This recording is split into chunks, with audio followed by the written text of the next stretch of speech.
Hello, my name is Ryan Thompson. I am a sports performance coach, personal trainer down at a local gym called Full Body Health and Fitness down in Lock Haven. Also, a motor control restoration specialist through the Square One system. So I'm sure if you follow me on any kind of social media, Facebook, Instagram, whatever, you see testimonials that I'll post up from clients I have for Square One. But today I would like to go over 4 role models in my life, 4 male role models that had helped shape, who I am today as a man and a person or a coach.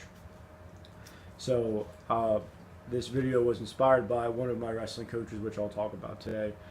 Coach Joe Scioli had posted a video about failure not too long ago. And it got me thinking, I wouldn't be anywhere where I am today without failure in my life, because I've had a lot of those here and there. And also, what got me thinking was, without these 4, male role models, 3 of which are coaches, I definitely wouldn't be where I am right now. So I want to just make this video on the importance of having a coach in your life. So first of all, I want to give a shout out to Chuck Marigolio, which is my wrestling coach back at Belport High School, and Coach Koopy, my boxing coach here at Lock Haven. So I want to thank you guys for everything that you've done for me growing up and showing me and introducing me to these new sports. And you guys are obviously, the man at what you do. So I want to give you guys a quick shout out. Now, the first man I want to talk about is Slim Jimmy, my daddy. He had shown me some really cool things growing up and instilled these good ideas and, what's the word I'm thinking of, morals in my life. The first of all being work ethic. So if you know my dad, Jimmy, a man goes to work all the time, all day, all night. My man provides for us, and he showed me how to do that through his actions.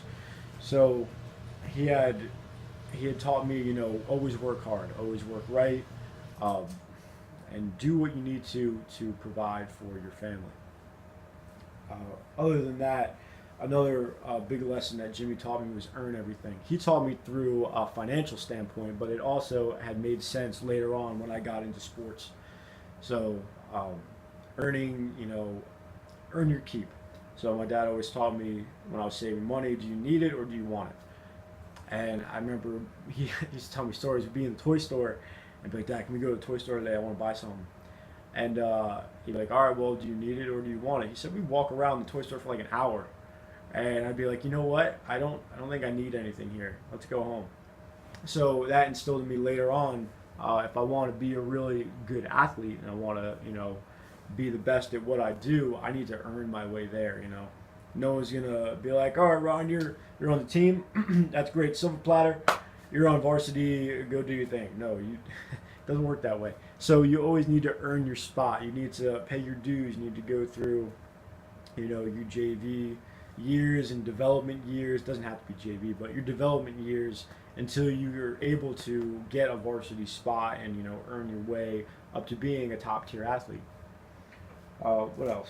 Jimmy had taught me one thing that was really cool was he never pushed me into anything. He never forced me into anything. He kind of just let me figure life out on my own sometimes.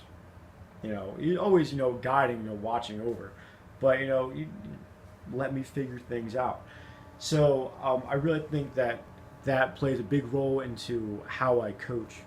I kind of let my athletes, or I let my clientele, I kind of let them find what works for them. And I can always provide different options, like if they're having trouble with a hinge motion, I'll find different ways to explain it or different ways to show it, or anything. You can ask any of my athletes or any of my clientele, how many times can I think of explaining the same idea in different ways?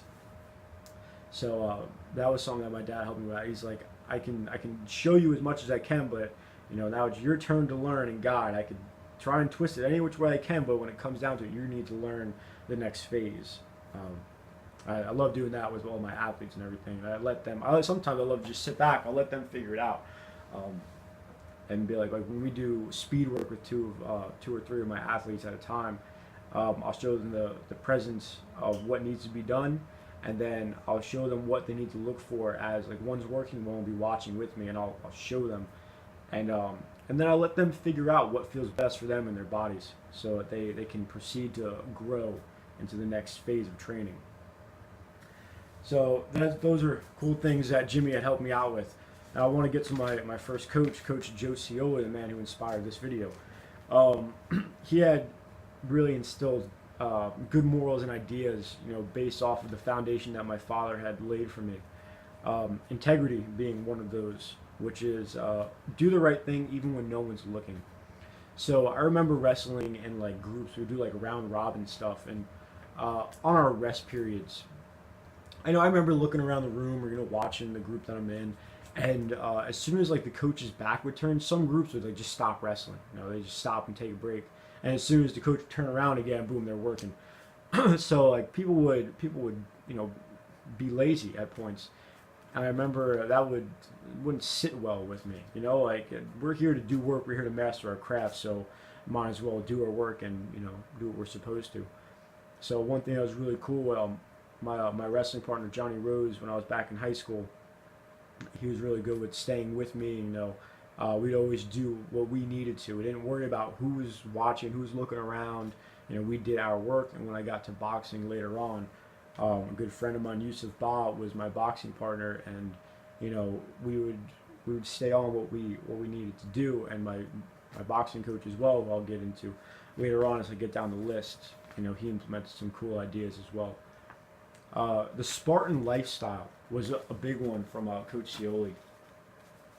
Just Molon Labe is a phrase that means come take this, come take these. It's like you would have to fight to the death with me to get what I have. Like I'm not going to sit here and be like, oh, you know what, you want it, here you go. No, you have to take it from me. It's like that fighting spirit, and their dedication to a fitness lifestyle. The society here was born for fighting, for defending what they have, and it's really cool mental state to be in, especially as an athlete, especially as like a wrestler or a boxer, or like a one-on-one sport. Just that mindset really kind of sinks in for you. So I like to try and implement that. The idea, I see it as an idea of always being prepared. These guys were ready for any situation at any point in time. So just always being prepared for what's going to happen, for what training comes next. So that was a really cool idea. The other thing was an action that Joe or Coach Scioli had done was this man used to drive us out to wrestling camps, wrestling practices all over Long Island, like over the span of like the entire island. He would take us out to Nassau County, he'd leave us in Suffolk County, and he'd always be with us.